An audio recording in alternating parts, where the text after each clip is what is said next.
45 سنة نفس الإشكاليات موجودة في المنطقة ما تغير فيها حتى شيء. المشكلة الأساسية وهي الماء الصالح للشراب. لهنا بالنسبة للمنطقة معناها ما فيهاش كما نقولوا ابيار ولا مع مثلا دو ريسورس اللي نستعملوا مثلا مش نستعملوهم في الشرب نتاعنا والا في الحيوانات ولا مش موجوده. فهمت كيفاش؟ وعندنا كما نقولوا تكونت مده 4 سنين ولا 5 سنين تالي جمعيه مائيه. فهمت كيفاش؟ معناها مشاو من الاول شوي ومن بعد فهمتني حابس ما عادش معناها في تقص الماء. فهمت كيفاش؟ 100 عائله، عندنا 100 عائله معناها اللي هي تستنفع. كل معناها المره الاولى كانت كما نقولوا سباب العموميه، من بعد دخل الماء معناها كل واحد الكونتير نتاعو للدار واحد. تفاجأنا بعد ما دخلت لي كونتير بقات دي كونتير انستالاسيون فارغه، الماء معناها مش موجود. فهمت كيفاش؟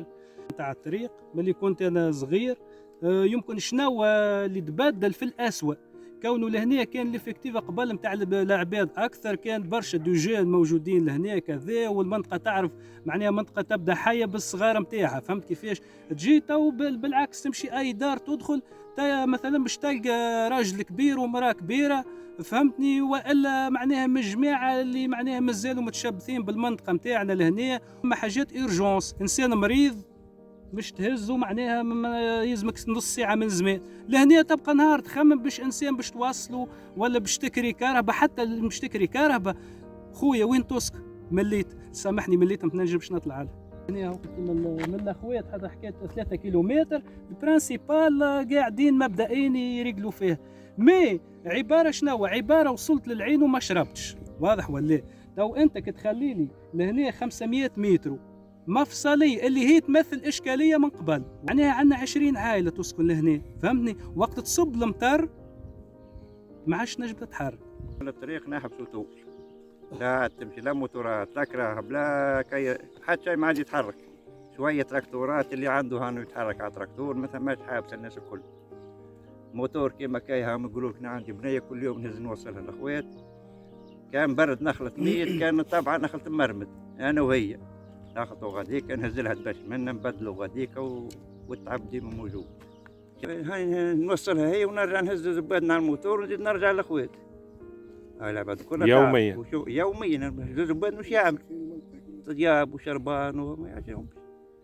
ساعات نلقى فاضوا هاي نرجع العشية ما ثماش هاك زويد هذوك منقصدوهم حتى يجي نهار الآخر. يقولوا ما ثمش لا نقل ريفي لا نقل مدرسي، بلايص هاي فيها نقل مدرسي وعاد نحن ما عندنا حد شيء.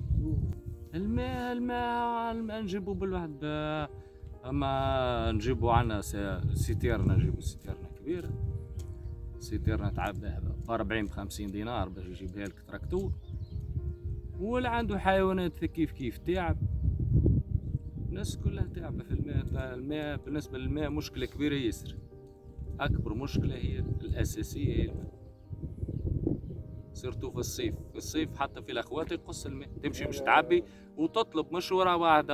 تو ما عندهم، تو هما يسكنوا الناس تسكن لهنا، تمشي الأخوات مثلا عندك قريبك، من نهار يعطيك ونهار ما تلقاش ونهار مش غادي.